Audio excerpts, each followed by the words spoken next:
Selamat pagi sahabat Cakrawala yang diberkati Tuhan kita Yesus Kristus. Salam jumpa pagi ini dalam kasih dan anugerah Allah bagi setiap kita yang bersandar penuh dan percaya kepadanya. Sahabat Cakrawala, sesaat lagi kita akan bersama-sama mendengarkan renungan Oasis Fajar yang akan disampaikan oleh Kapten Susan Asa Sere. Selamat mendengarkan, Tuhan Yesus memberkati.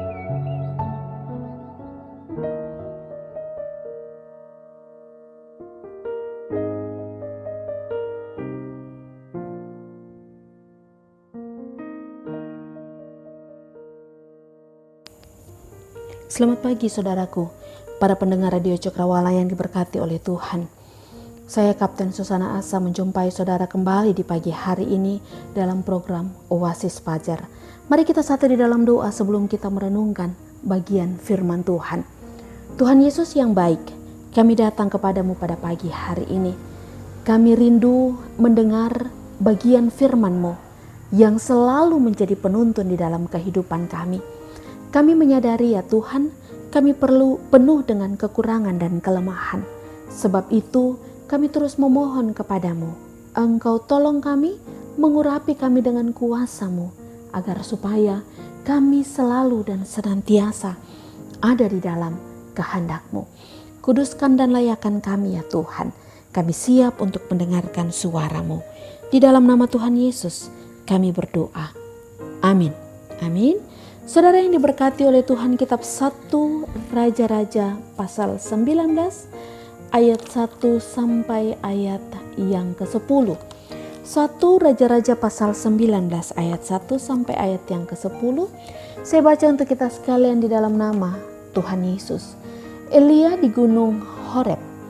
Ketika Ahab memberitahukan kepada Isabel segala yang dilakukan Elia dan perihal Elia membunuh semua nabi itu dengan pedang, maka Isabel menyuruh seorang suruhan mengatakan kepada Elia, "Beginilah kiranya para Allah menghukum aku, bahkan lebih lagi daripada itu, jika besok kira-kira pada waktu ini aku tidak membuat nyawamu sama seperti nyawa salah seorang dari mereka itu." Maka takutlah ia, lalu bangkit dan pergi menyelamatkan nyawanya. Dan setelah sampai ke Berseba yang termasuk wilayah Yehuda, ia meninggalkan bujangnya di sana. Tetapi ia sendiri masuk ke padang gurun sehari perjalanan jauhnya, lalu duduk di bawah sebuah pohon arar. Kemudian ia ingin mati, katanya, "Cukuplah itu sekarang, ya Tuhan, ambillah nyawaku, sebab aku ini tidak lebih baik daripada nenek moyangku." Sesudah itu ia berbaring dan tidur di bawah pohon arar itu. Tetapi tiba-tiba seorang malaikat menyentuh dia serta berkata kepadanya, "Bangunlah, makanlah." Ketika ia melihat sekitarnya, maka pada sebelah kepalanya ada roti bakar dan sebuah kendi berisi air. Lalu ia makan dan minum, kemudian berbaring pula. Tetapi malaikat Tuhan datang untuk kedua kalinya dan menyentuh dia serta berkata, "Bangunlah, makanlah, sebab kalau tidak perjalananmu nanti terlalu jauh bagimu." Maka bangunlah ia, lalu makan dan minum. Dan oleh kekuatan makanan itu ia berjalan 40 hari 40 malam lamanya sampai ke gunung Allah, yakni gunung Horeb. Allah menyatakan diri di gunung Horeb. Di sana masuklah ia ke dalam sebuah gua dan bermalam di situ. Maka firman Tuhan datang kepadanya demikian, "Apakah kerjamu di sini, hai Elia?" Jawabnya, "Aku bekerja segiat-giatnya bagi Tuhan Allah semesta alam, karena orang Israel meninggalkan perjanjianmu, menurunkan mesbah-mesbahmu, dan membunuh nabi-nabimu dengan pedang. Hanya aku seorang dirilah yang masih hidup, dan mereka ingin mencabut nyawaku." Amin. Saudaraku yang diberkati oleh Tuhan, Siapa di antara kita yang tidak pernah tertekan di dalam kehidupannya? Saya yakin kita sering mengalami tekanan yang begitu berat, yang akhirnya membuat kita seperti orang yang depresi. Itu pun yang dialami oleh seorang nabi Allah dalam pembacaan kita pada hari ini, yang bernama nabi Allah yang bernama Elia. Nah saudaraku, saya memberi tema atau judul renungan kita pada pagi hari ini, lepas dari tekanan hidup. Lepas dari tekanan hidup. Saudara, tekanan hidup sering dialami oleh semua orang. Kadang kita beranggapan bahwa masalah itu tidak akan menjadi bahagian kita sebagai orang yang percaya kepada Tuhan. Tapi kalau kita mau jujur, saudara yang diberkati oleh Tuhan, kita dapat mengatakan bahwa siapapun kita tentunya tidak akan pernah terhindar dari sebuah masalah. Yang perlu kita ingat, saudara yang diberkati oleh Tuhan, janganlah kita membuat masalah tersebut sebagai penguasa atas kehidupan kita. Pembacaan kita pada pagi hari ini memberikan contoh kepada kita. Di sini kita mendapati Elia yang bukan seperti Elia yang dikenal oleh bangsa Israel. Elia yang gagah, Elia yang berani, Elia yang pantang mundur dalam memperjuangkan kebenaran. Sebab saudara yang diberkati oleh Tuhan, pada pasal-pasal sebelumnya kita dapat melihat bahwa dalam tuntunan Tuhan, Elia dapat melakukan perkara yang luar biasa. Dalam kitab 1 Raja-Raja 17, 18 dan kitab Yakobus pasal 5 ayat 17 sampai ayat 18 menjelaskan kepada kita bahwa ketika Elia berdoa, maka ia bisa menghentikan hujan atas kehendak Tuhan selama 3 tahun 6 bulan. Dan ia pun dapat menurunkan hujan ketika dia berdoa dan atas seizin Tuhan. Bahkan saudara yang diberkati oleh Tuhan, dalam kitab 1 Raja-Raja pasal 18 ayat 20 sampai 40 kita lihat bahwa dengan kuasa dari Tuhan, Elia dimampukan untuk berani menghadapi dan mengalahkan para nabi Baal yang berjumlah 450 orang. Bukan hanya sekedar mengalahkan, namun Elia memenggal kepala mereka. Saudara yang diberkati oleh Tuhan, Elia sebenarnya adalah orang yang gagah berani. Itu yang tergambar dalam pasal-pasal sebelumnya. Namun dalam bagian firman Tuhan yang kita baca, sepertinya kegagahan dan keberanian seorang yang bernama Elia hilang, lenyap. Karena dalam bagian firman Tuhan yang kita baca, kita melihat seorang Elia yang begitu tertekan dan sangat depresi karena ancaman dari seorang perempuan yang bernama Isabel. Elia bahkan seperti orang yang habis pengharapan dan ingin mati pada ayat yang ketiga. Saudara, keadaan seperti ini dapat dialami oleh semua orang. Ada waktunya kita dapat tampil sebagai seorang yang gagah berani, gagah perkasa, mengalahkan banyak hal di dalam kehidupan kita. Namun terkadang kita pun menjadi pribadi yang lemah saat tekanan hidup yang begitu berat menghimpit kehidupan kita, seperti yang dialami oleh seorang yang bernama Elia. Saudara, depresi atau tekanan yang dialami bisa membuat seseorang frustrasi dan hilang akal sehat. Seperti yang dialami oleh Elia. Karena itu saudara yang diberkati oleh Tuhan, kita harus belajar agar supaya depresi atau tekanan tidak menjadikan kita sebagai orang yang frustrasi. Apa yang dapat kita lakukan agar supaya kita tidak menjadi seorang yang frustrasi, depresi? Bagian firman Tuhan ini mengajarkan kepada kita agar supaya kita lepas dari tekanan hidup. Kalaupun kita menghadapi tekanan di dalam kehidupan kita, kita dimampukan untuk dapat melewatinya. Maka kita dapat melakukan sesuatu yang baik menurut Tuhan. Pada ayat yang ketiga, saudara yang diberkati oleh Tuhan, kita belajar bahwa agar kita tidak mengalami tekanan atau perasaan frustasi yang begitu berat dalam hidup kita, maka kita jangan membiarkan perasaan takut dan khawatir yang kita miliki menutupi pandangan kita akan berkat penyertaan yang sudah Tuhan nyatakan di dalam kehidupan kita. Elia merasa telah menjadi seorang pribadi yang gagal sebagai hamba Tuhan. Walaupun ia pernah dan telah mengalahkan 450 orang Nabi Baal, namun Elia merasa gagal karena tidak dapat menyadarkan Isabel dari pelanggarannya.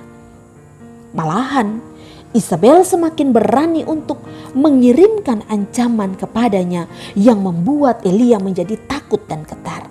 Ketakutan dan kegentarannya terhadap ancaman Isabel membuat Elia lupa pada penyertaan Allah kepadanya selama kurang lebih 3,5 tahun. Elia lupa bahwa Allah tidak pernah meninggalkan kehidupannya, bahkan Allah tetap memberkati kehidupannya dalam keadaan tersulit sekalipun. Elia lupa bahwa ada begitu banyak tanda dan mujizat yang telah Allah lakukan lewat dirinya sebagai bukti penyertaan dan kasih sayang Allah kepadanya. Elia menjadi lupa bahwa Allah telah membuat ia begitu terhormat karena penyertaan Allah tersebut. Saudara, bukankah kita pun demikian, memiliki kecenderungan seperti itu? Kecenderungan yang sama seperti yang dimiliki oleh Elia, menjadi tertekan bahkan depresi, frustasi menghadapi sebuah masalah. Kita cenderung merasa sebagai pribadi yang gagal dalam hidup ini, sehingga kita menjadi takut dan khawatir. Kita lupa bahwa dalam kegagalan yang sedang kita alami saat ini, Tuhan juga telah dan pernah menghadirkan keberhasilan demi keberhasilan yang dapat membanggakan kita. Saudaraku, Tuhan menginginkan agar supaya kita jangan berfokus pada kegagalan kita yang membuat kita merasa takut. Tetapi Tuhan menginginkan agar supaya kita mencoba untuk terus melangkah bersama dengan Tuhan. Sebab janji penyertaan Tuhan selalu ya dan amin dalam hidup kita. Aku sekali-kali tidak akan meninggalkan engkau. Itu yang Tuhan janjikan. Saat tekanan datang, jangan membuat kita lupa untuk mengingat berkat penyertaan yang sudah Tuhan berikan di dalam kehidupan kita. Kita harus bangkit, melangkah bersama dengan Tuhan. Orang yang hebat adalah orang-orang yang dihasilkan dari masalah yang ia taklukkan. Saudara, kita bisa lepas dari tekanan ketika kita tidak berfokus pada masalah, tetapi kita terus mengingat bahwa ada penyertaan Allah di dalam kehidupan kita. Kemudian saudara yang diberkati oleh Tuhan, agar kita terluput dari masalah, kita tidak tertekan, kita tidak depresi dalam kehidupan kita,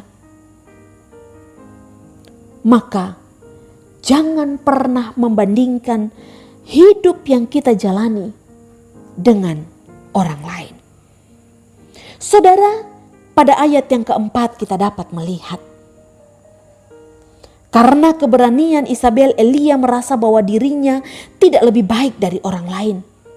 Saat itu ia berpikir bahwa ia sama saja dengan orang-orang di sekelilingnya yang telah gagal melakukan perintah Allah. Sehingga Elia katakan, aku tidak lebih baik dari nenek moyangku. Elia terjebak dalam pikirannya sendiri sebagai manusia yang lemah saat ia merasa bahwa ia telah gagal dalam menjalankan misi Tuhan. Elia lupa bahwa ia adalah pribadi yang unik yang sudah dipilih dan dikhususkan oleh Allah untuk menjadi penyalur berkat Allah bagi bangsa yang telah jauh dari Allah tersebut. Elia lupa bahwa lewat dirinya Allah menginginkan bangsa pilihannya itu kembali kepada jalan yang Allah kehendaki. Ancaman Isabel telah membuat Elia merasa gagal. Elia lupa akan keistimewaan dirinya di mata Allah yang telah memilihnya. Elia mulai membandingkan dirinya dengan orang-orang pilihan Tuhan yang lain. Elia lupa bahwa setiap orang memiliki keunikan di dalam kehidupannya. Saudara yang diberkati oleh Tuhan, seringkali kita tertekan karena kita membandingkan diri kita dengan orang lain. Seringkali kita tertekan karena kita mulai merasa bahwa orang lain lebih berhasil dibandingkan kita. Kita lupa bahwa kita adalah kita. Kita terus menjadi pribadi yang istimewa di mata Tuhan. Sesuatu yang menurut kita di dalam diri kita bukanlah sebuah hal yang baik, sebenarnya dapat dijadikan Allah menjadi sesuatu yang baik. Terkadang kita berpikir bahwa kita bukanlah siapa-siapa. Namun tahukah kita bahwa ada orang lain yang mengatakan atau merasa bahwa kita adalah pribadi yang terbaik baginya? Jangan pernah membandingkan diri kita dengan orang lain agar kita tidak menjadi pribadi yang tertekan karena melihat kesuksesan orang lain. Saudara istimewa, kita istimewa di mata Tuhan. Kemudian saudara, pada ayat yang ke-10, agar kita tidak mengalami tekanan, lepas dari tekanan hidup yang membuat kita bisa saja menjadi orang yang frustasi, maka mari kita melakukan segala sesuatu sesuai dengan porsi kita. Dan janganlah kita menjadi pengatur atas hidup kita. Pada ayat ini kita melihat, dalam ayat yang ke-10 saudara, kita melihat bahwa seolah-olah Elia mau menunjukkan kepada Tuhan kalau ia telah melakukan semua yang Tuhan perintahkan kepadanya. Namun kenapa setelah ia melakukan semuanya ia tidak mendapatkan hasil sesuai dengan kehendaknya? Ia masih saja diancam, ia masih saja tidak dihargai. Elia lupa bahwa tugasnya hanyalah menjalankan perintah yang ia terima dari Tuhan, agar supaya dapat mengarahkan bangsa Israel kembali taat kepada Allah.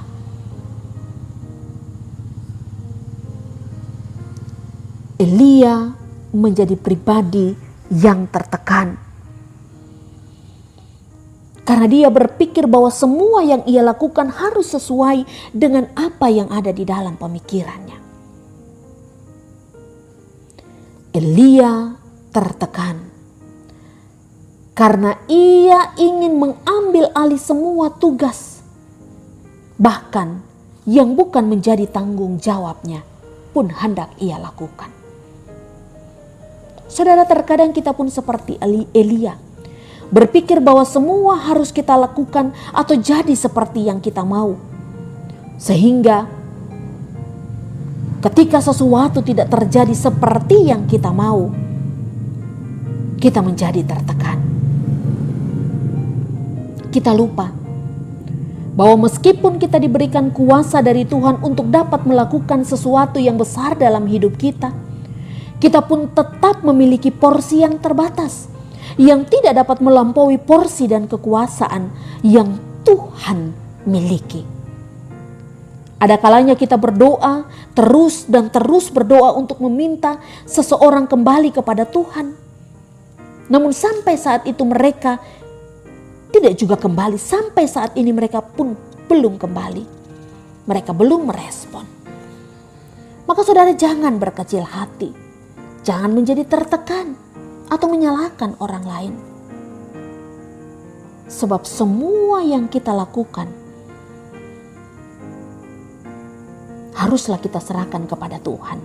Dan membiarkan Tuhan yang bertindak atas kehidupan kita.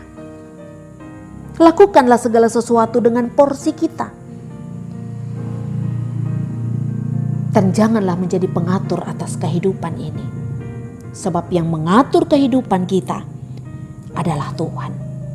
Agar kita tidak tertekan, pelajaran yang berikut yang kita dapat pada ayat yang ke-10 pun ya saudara yang diberkati oleh Tuhan. Maka mari kita menikmati hidup dan jangan membesar-besarkan sesuatu yang tidak perlu dibesar-besarkan. Elia mengatakan bahwa semua orang menentang dia dan tidak sependapat dengannya. Hanya aku seorang diri yang masih hidup dan mereka ingin mencabut nyawaku. Padahal yang sebenarnya terjadi adalah bahwa Elia hanya mendapatkan penolakan, pertentangan, ancaman dari seorang perempuan yang bernama Isabel. Hanya Isabel yang membenci dan tidak menyukai Elia karena Elia telah merobohkan mezbah Baal dan membunuh para nabinya. Elia membesar-besarkan ancaman yang dikirim oleh Isabel. Isabel cerdik karena telah membuat Elia ketakutan. Dan Elia merespon kecerdikan Isabel tersebut dengan berlebihan. Bahkan membuat ia menjadi frustasi dan depresi. Saudara, bukankah jika Isabel benar-benar ingin membunuhnya, maka bukan mengirim utusan yang akan dilakukan oleh Isabel, tetapi Isabel akan mengirim seorang pembunuh yang tangguh untuk dapat membunuh Elia. Elia dalam ketakutannya tidak dapat berpikir jernih. Tekanan yang ia hadapi begitu hebat menurutnya, dan ia lupa bahwa ada Tuhan yang menyertainya. Saudaraku, saat Anda tertekan atas sebuah masalah, janganlah melarikan diri. Janganlah bersembunyi. Jangan menyalahkan orang lain atau bahkan menyalahkan Tuhan. Namun ketika hidupmu ada dalam sebuah tekanan, maka carilah Tuhan. Sebab Ia selalu bersedia untuk ditemui. Jalanilah hidup kita dengan hati yang tertuju kepada Tuhan. Saat pergumulan datang, jangan menjadi putus asa, tertekan, atau merasa hancur. Ingatlah bahwa kita tidak sendirian. Ada Tuhan yang siap untuk menolong kita. Sebab tangannya yang kuat itu tetap terulur dan siap menyambut kita. Tuhan Yesus memberkati kita. Amin. Bapa di sorga, terima kasih. Sebab Engkau baik. Engkau menyatakan kasih-Mu bagi kami. Engkau menyatakan kuasa-Mu bagi kami.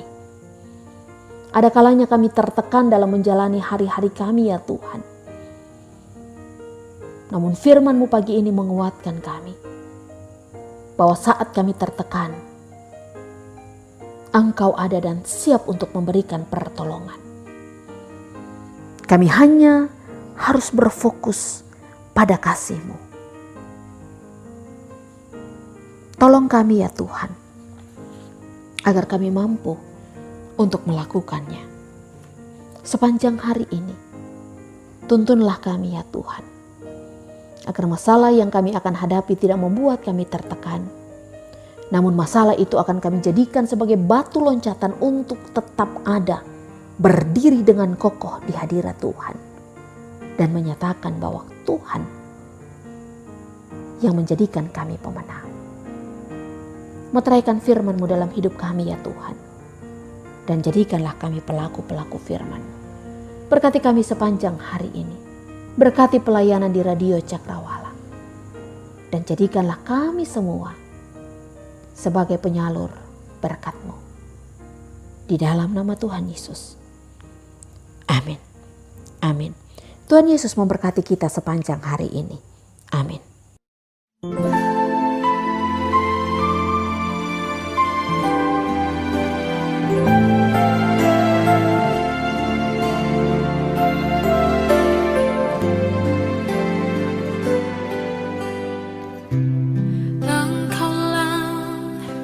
Perisaiku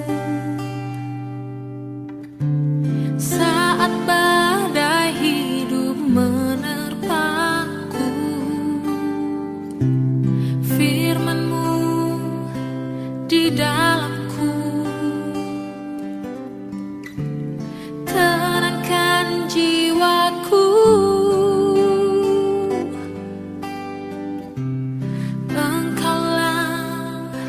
Perisaiku saat badai hidup menerpaku, firman-Mu di dalamku tenangkan jiwaku. Ku kan berdiri di tengah badai dalam kekuatan yang Kau berikan. Sampai kapanpun ku kan bertahan, karena Yesus selalu menopang. Ku kan bertahan di dalam tekanan dengan kekuatan yang Kau berikan.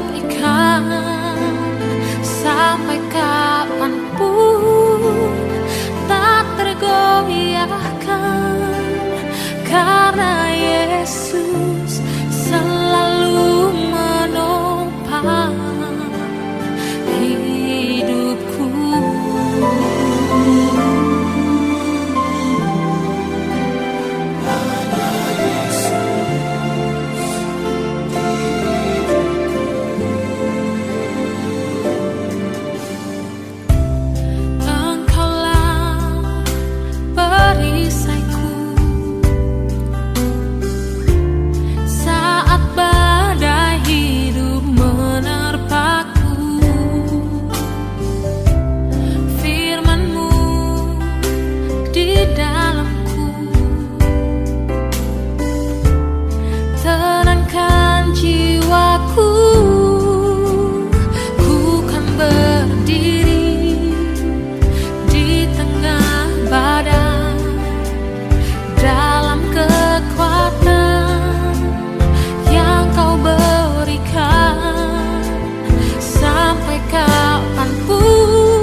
Pastikan Anda tetap bersama dengan kami di gelombang 89,2 FM, The New Cakrawala Radio. God bless us.